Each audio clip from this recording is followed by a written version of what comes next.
네, 전국 이슈 자세히 짚어보겠습니다. 박성민 전 더불어민주당 최고위원, 송영훈 전 국민의힘 대변인과 함께하겠습니다. 어서 오십시오.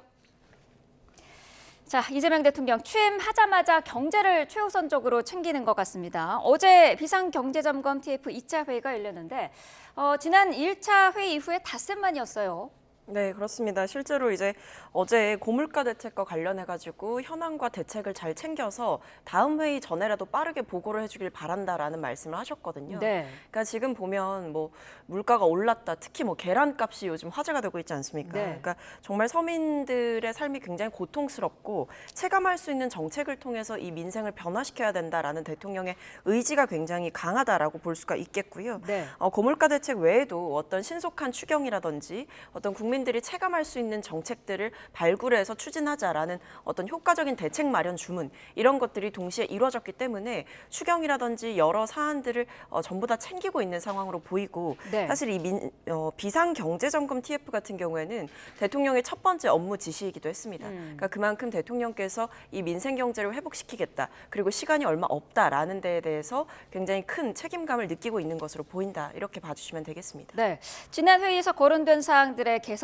방향을 확인하는 말 그대로 숙제 검사하는 자리였다 이렇게 보는 시각도 있던데요.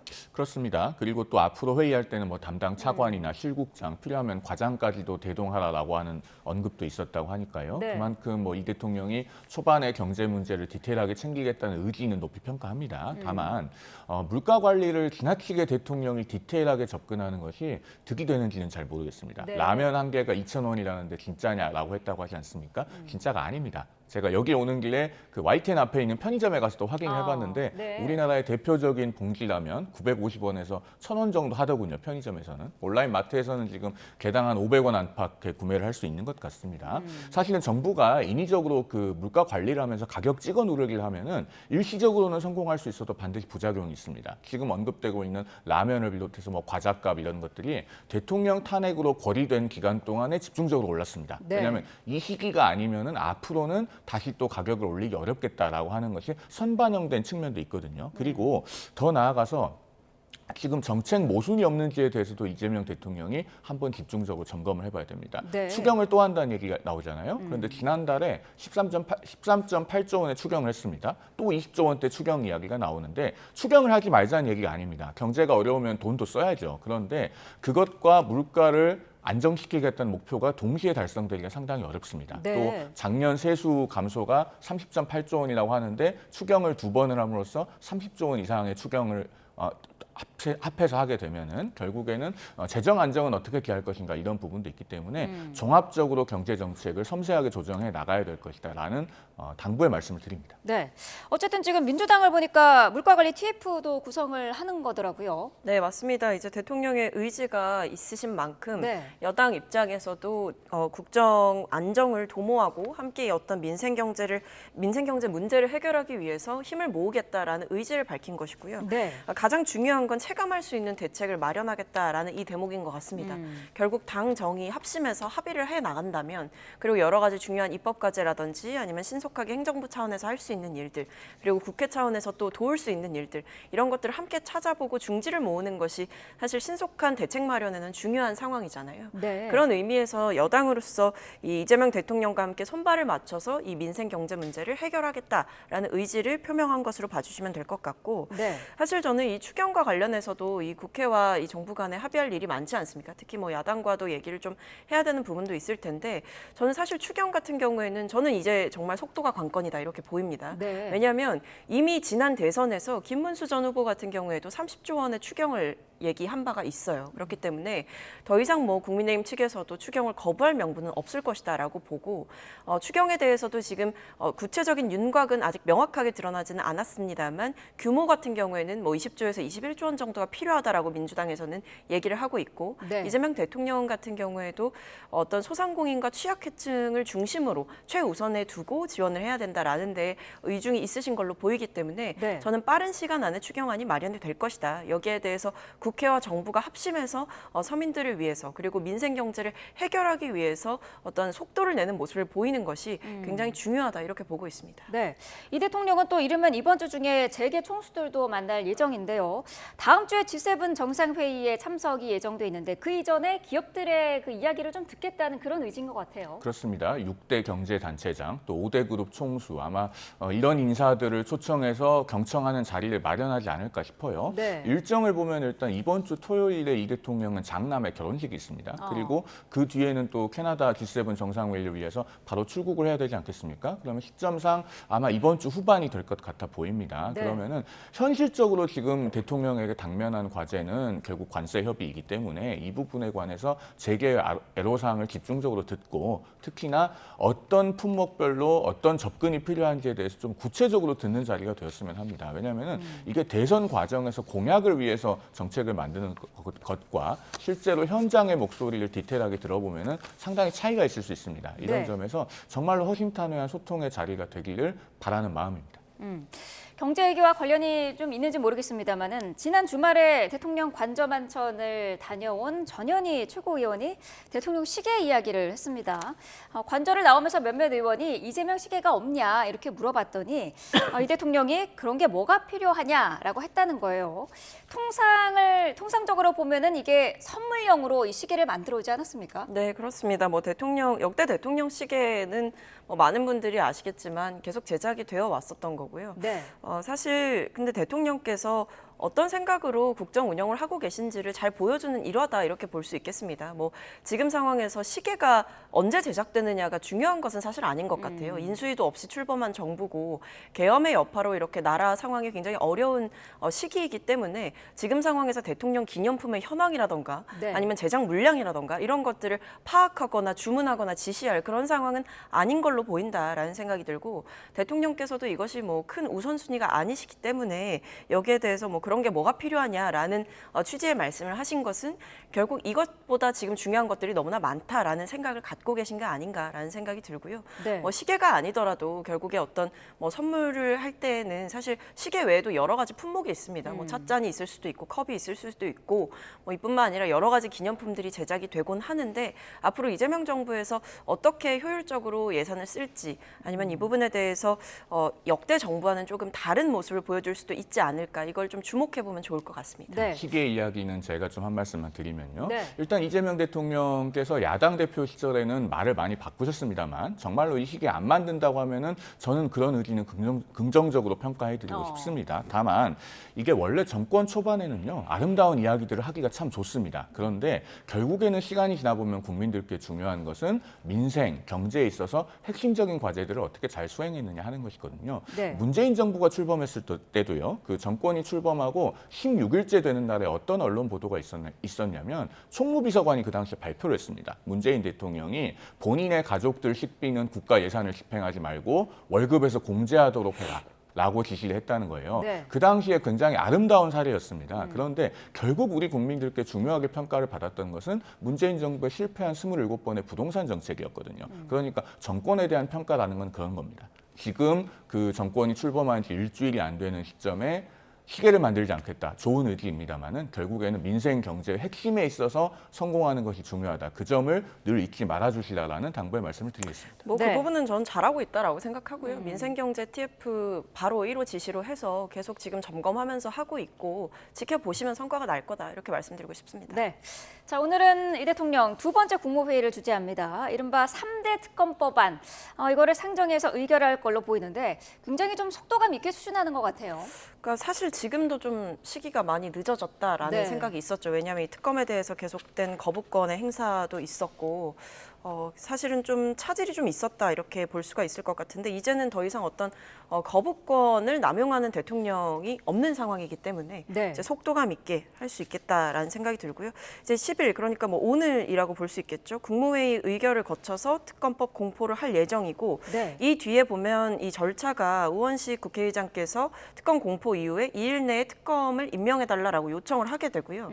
그렇게 되면 2, 3일 내에 이제 민주당과 아마 이제 조국혁신당 특검 후보 추천을 의뢰하게 되는 상황이 됩니다. 그래서 지금 사실 통상적으로 특검이 공포되고 그 뒤에 본격적으로 특검 수사가 이루어졌던 시기를 살펴보면 거진 한 달 정도 걸리거든요. 그렇기 때문에 아마 본격적으로 특검 수사가 이루어질 시점은 뭐 공포된 시점부터 해서 한 달 뒤가 아닐까라는 생각이 드는데 네. 지금 굉장히 다 하나하나가 중요한 건들입니다. 내란 특검도 그렇고 최상병 사망 사건과 관련한 진상 규명을 해야 되는 그 특검도 그렇고 이뿐만 아니라 이제 김건희 씨와 관련된 이 특검법 같은 경우에도 굉장히 중요한 의혹들을 다 담고 있는 뭐 주가 조작부터 뭐 여러 가지 명품백 수수라든지 이런 의혹들이 다 있는 상황이기 때문에 네.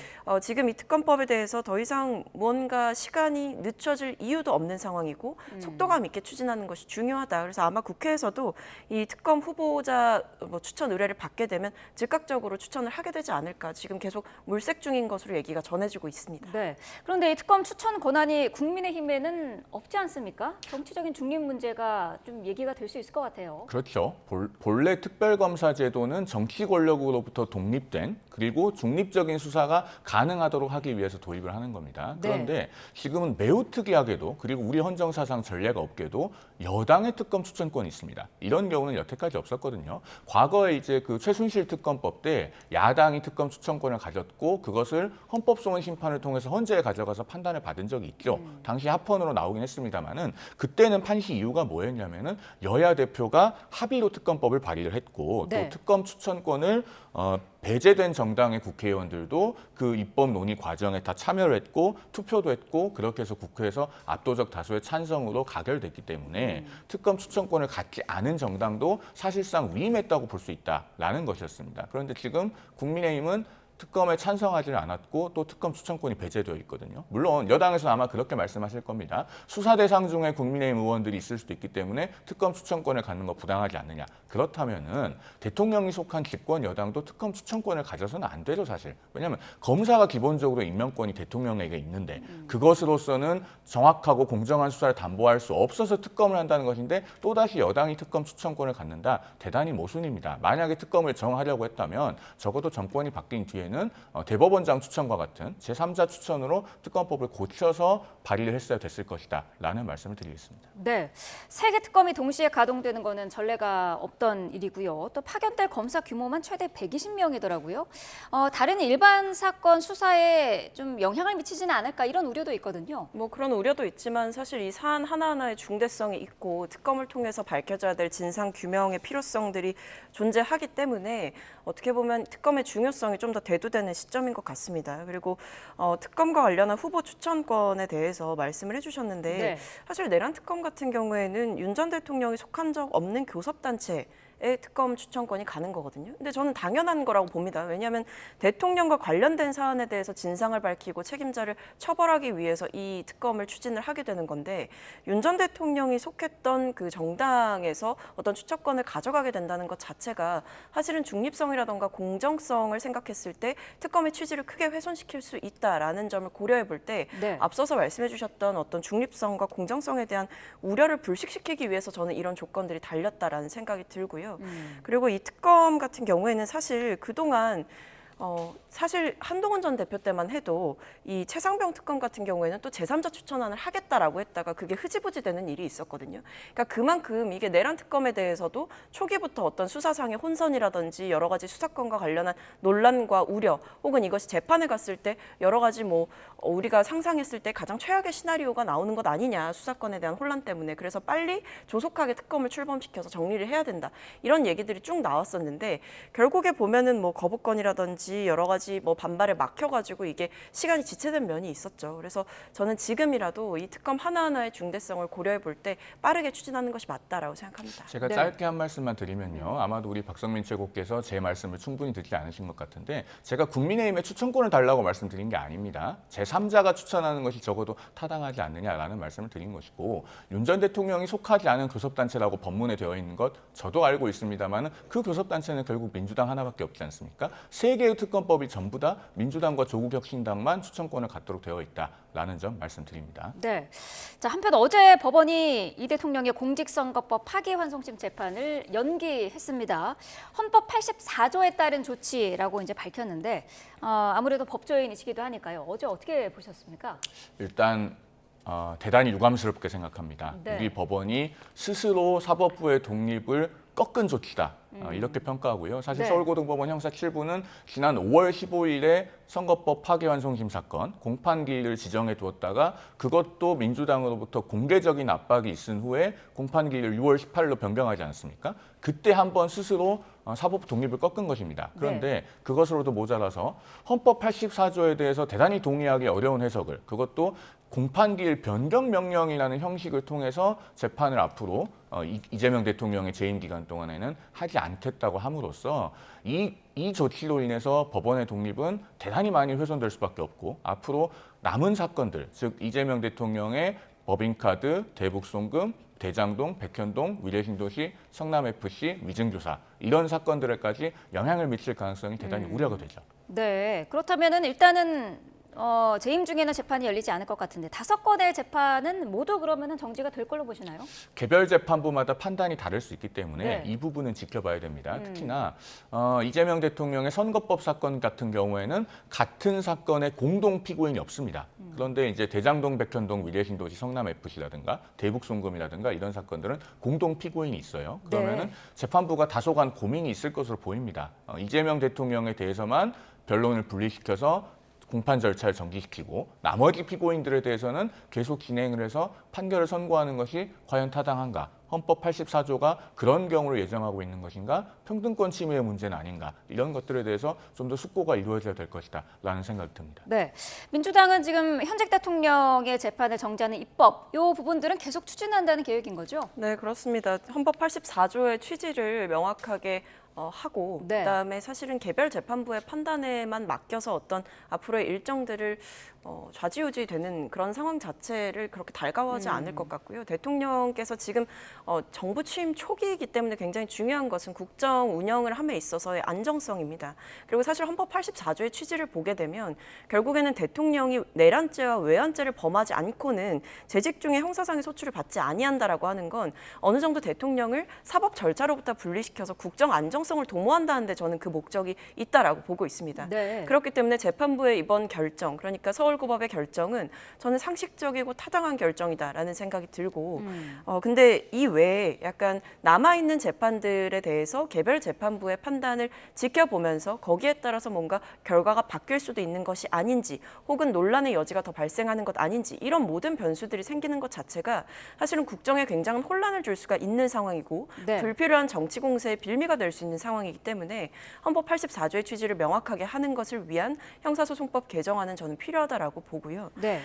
그리고 저는 좀 말씀을 드리고 싶은 게 자꾸만 이 헌법 84조 논쟁을 대선 전부터 사실은 이 국민의힘 쪽에서 계속 꺼내들었던 얘기인데 저는 이제는 더 이상 이 헌법 84조를 가지고 논박을 벌일 필요가 없다라고 생각합니다. 일단 서울고법의 이번 결정이 나왔다라는 것 자체도 저는 굉장히 유의미하다라고 보고 사실 상식적으로 봤을 때에도 국민의 선택이 존중되어야 된다라는 말씀을 좀 드리고 싶어요. 왜냐하면 이재명 대통령에 대한 기소 사실을 알고서도 국민들께서 이재명 대통령을 선택을 해주셨고 이 문제 헌법 84조 논쟁을 벌이면서 국가적인 혼란이 만들어지는 것 혹은 야기되는 것 혹은 초래되는 것 이런 상황들은 저는 적절치 않다라고 봅니다. 네. 그래서 국민의힘에서도 지금 당 내에서 국민의힘 내에서 중요한 것은 이재명 네거티브가 중요한 상황이 아니라 지금 상황에서는 사실 내부 쇄신이 더 중요한 상황 아니겠습니까?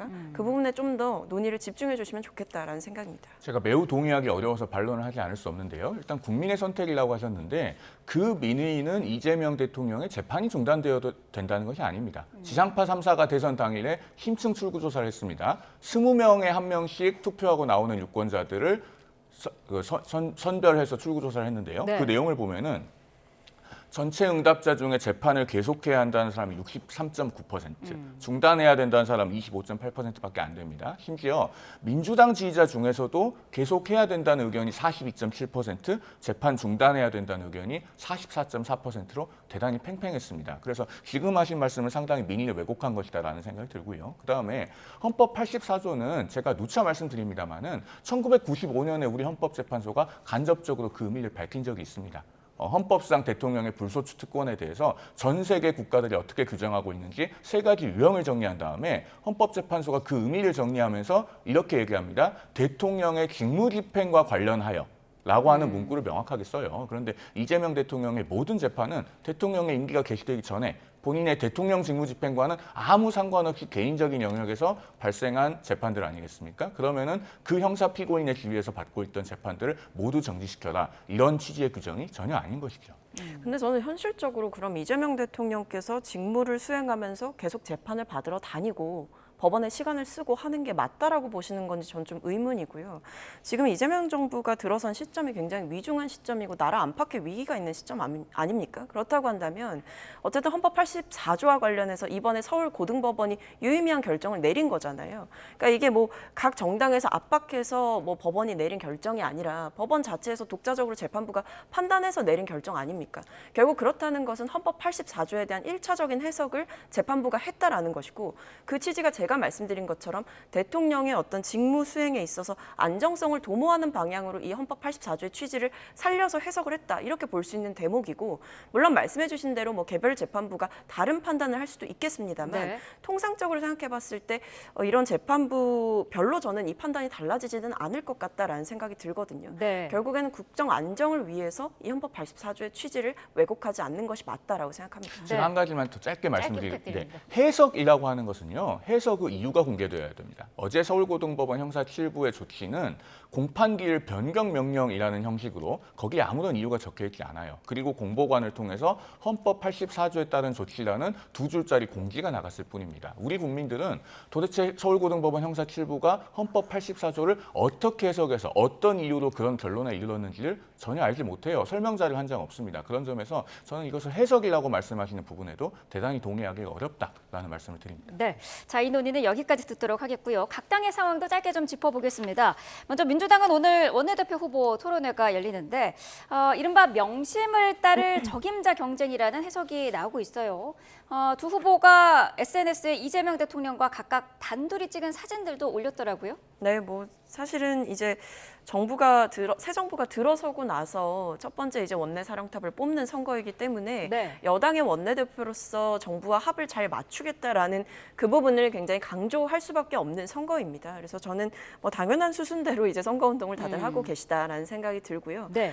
근데 굉장히 팽팽할 것으로 예상이 됩니다. 원래 원내대표 선거라는 게 가장 어려운 선거라고 여의도에서 불리기도 합니다. 의원들의 마음을 가늠할 수 없고 이번 또 원내대표 선거 같은 경우에는 당원들의 선택도 일부 들어가는 퍼센테이지가 있기 때문에 네. 의원들의 표수만큼의 영향력이 어느 정도는 존재하는 상황입니다. 그래서 지금 보면 선거운동을 의원들을 대상으로도 해야 되는 거고 당원들을 대상으로도 또 해야 되는 거거든요. 네. 그렇기 때문에 좀 원내대표 선거 자체가 굉장히 치열해질 공산이 있다라는 생각이 들고 다만 여기에 대해서 어떤 대통령실의 의중이 실리거나 대통령의 어떤 뜻이 전달이 되거나 이런 상황은 전혀 아닌 것 같은 것이 이번에도 대통령실에 가서 만찬을 하는 경우에 이 자리 배치 같은 경우도 이제 두 분을 또 양쪽에 앉히는 이런 일이 있었다라고 합니다. 그러니까 네. 누군가를 대통령으로부터 멀리 앉히고 누군가는 가까이 앉혔을 때 그것을 약간 명심이 어디에 실렸다라고 해석이 될 수 있는 여지 자체를 좀 차단하려고 했다라고 하거든요. 네. 그래서 아마 원내대표 선거는 그동안 김병기 의원과 서영교 의원께서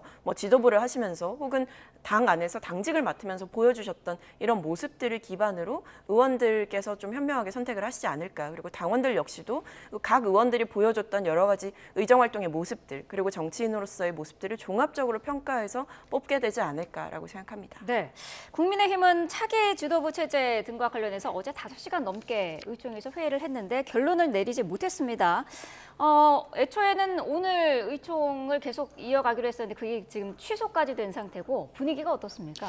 오늘 바로 의총을 한다고 해서 결론을 내리기 어려운 상황일 겁니다. 네. 어제 장시간 경론을 벌였지만 결론에 이르지 못했는데 저는 지금 상황은요. 그 당내 모든 국회의원들께서 오로지 당의 미래만 생각하고 개인적인 이익 또는 개파 이익 이런 것들은 전혀 앞세워서는 안 되는 아주 엄중한 상황이라고 생각을 합니다. 그리고 일부 그 소위 친윤이라고 불리는 그런 그룹의 의원들의 태도는 대단히 문제가 있다라는 말씀도 아울러서 드리고 싶습니다. 왜냐하면은 자 지금 김용태 비대위원장이 제시한 5가지 개혁안 물론 세부적으로는 저도 개인적으로 동의하지 않는 지점들도 있습니다만은 예를 들어서 적어도 탄핵 반대 당론을 무효화한다는 것 지금 시점에서는 대단히 때늦은 일임에도 불구하고 그것이라도 해야 하는 상황입니다. 네. 사실은 4월 4일에 헌재가 탄핵 결정했을 때 그때 바로 했어야 되는 일이죠. 그런데 이미 대선까지 끝났습니다. 그러면은 어떤 분은 8월 16일에 독립운동하는 격이라고도 평가하시던데 이건 8월 16일도 아니고 거의 9월 16일에 독립운동하는 격이죠. 그런데 그것조차 문제 삼으면서 어제 의원총회에서 강력하게 반대하시는 분들이 있다는 것 아니겠습니까? 그러면은